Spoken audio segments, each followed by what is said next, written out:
dikit di penjara. Jadi saya punya 2 anak di rumah, saya sebagai ayah, sebagai ibu dituntut setahun. Saksi ahli harus dihadirkan, malah dibohong, katanya nggak ada. Banyak kebohongan di hukum ini. Nah, jika kita membaca konsiderans atau pertimbangan dibentuknya undang-undang tentang penghapusan kekerasan dalam rumah tangga, itu pada prinsipnya bahwa negara ingin melindungi sebuah keluarga ya dari segala macam bentuk kekerasan. Apakah itu kekerasan fisik, kekerasan psikis, atau penelantaran atau seksual, ya. Sehingga di situ dikatakan bahwa segala bentuk kekerasan dalam rumah tangga merupakan pelanggaran terhadap hak asasi manusia dan kejahatan terhadap martabat kemanusiaan serta bentuk diskriminasi yang harus dihapus. Itu salah satu pertimbangan pembentukan undang-undang tentang penghapusan penghapusan kekerasan dalam rumah tangga. Kemudian di situ juga dikatakan bahwa kekerasan dalam rumah tangga yang kebanyakan adalah perempuan. Di sini dikatakan bahwa yang kebanyakan adalah perempuan harus mendapat perlindungan agar terhindar dari dan terbebas dari kekerasan, penyiksaan, perlakuan yang merendahkan derajat dan martabat kemanusiaan.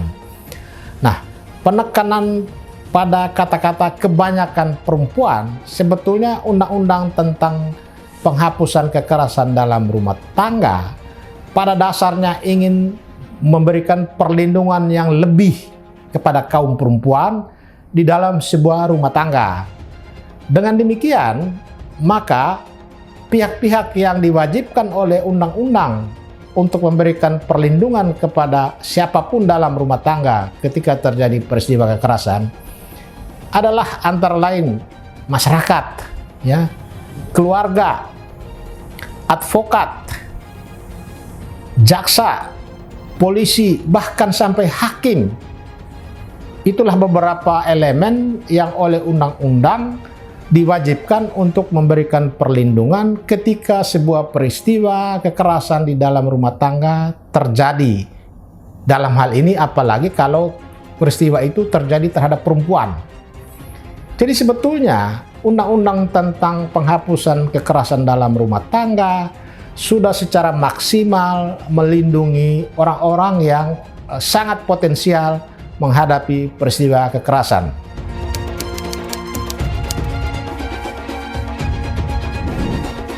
Jika kita baca di media, ya, bahwa kekerasan yang dimaksud oleh terdakwa seorang ibu namanya Valencia atau siapa itu kan dia menyatakan bahwa yang dia lakukan atau yang didakwakan oleh jaksa itu adalah pernyataan dari istri sifatnya menegur suami yang sering pulang malam, ya, sering mabuk-mabuk dan berjudi.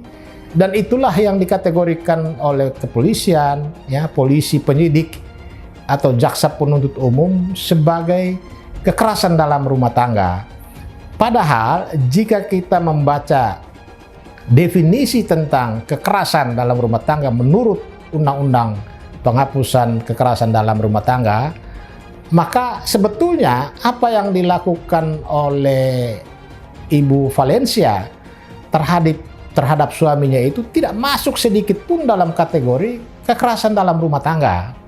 Bahkan dia secara moral, ya, minta tanggung jawab moral suaminya supaya hentikanlah perbuatan mabuk-mabuk dan hentikanlah perbuatan judi.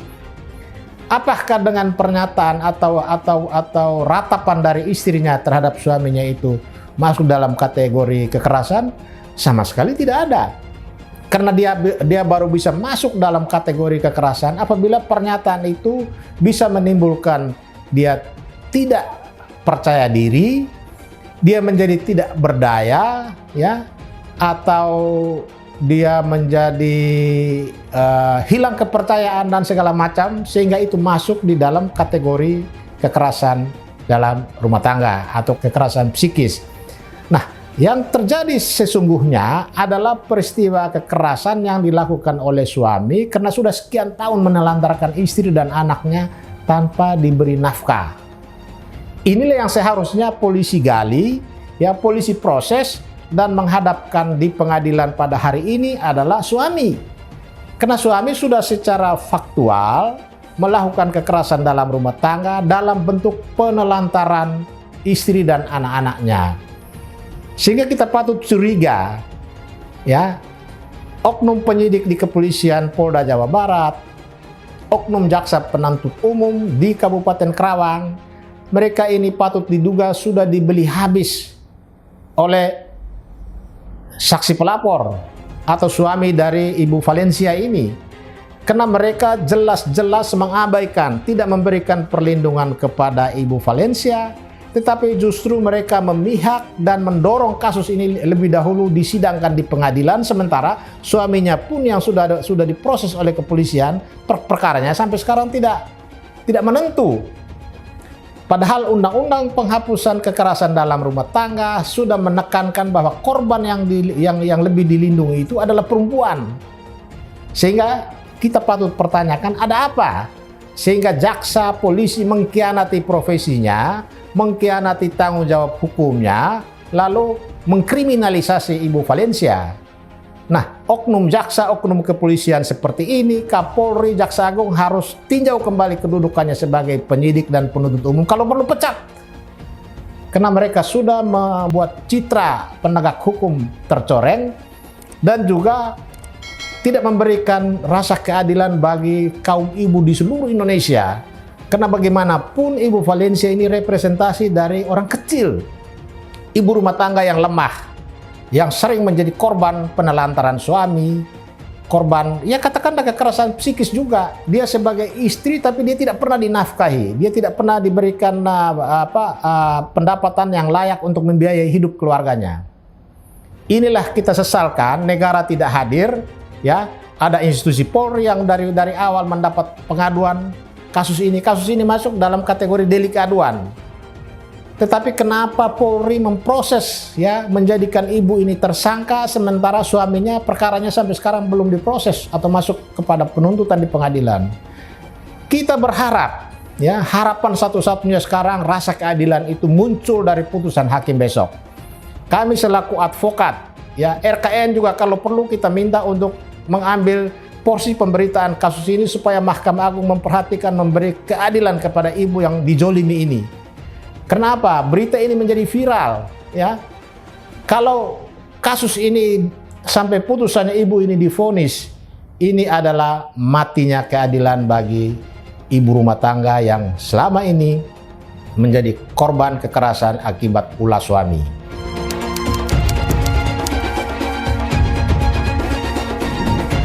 Ya, pemerintah karena perkara ini belum diputus, Mahkamah Agung harus mewanti-wanti, ya, memonitor. Jangan sampai terjadi kong kaling kong di persidangan.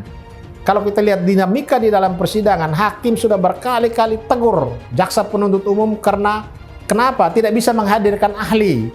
Padahal sebagai jaksa dia wajib membuktikan bahwa tuduhan dan tuntutannya itu punya dasar hukum yang kuat. Tetapi dengan dia tidak bisa menghadirkan ahli, karena ahli ini dibutuhkan untuk menjelaskan sebetulnya seperti apa sih kekerasan psikis dalam hubungan dengan sebuah rumah tangga.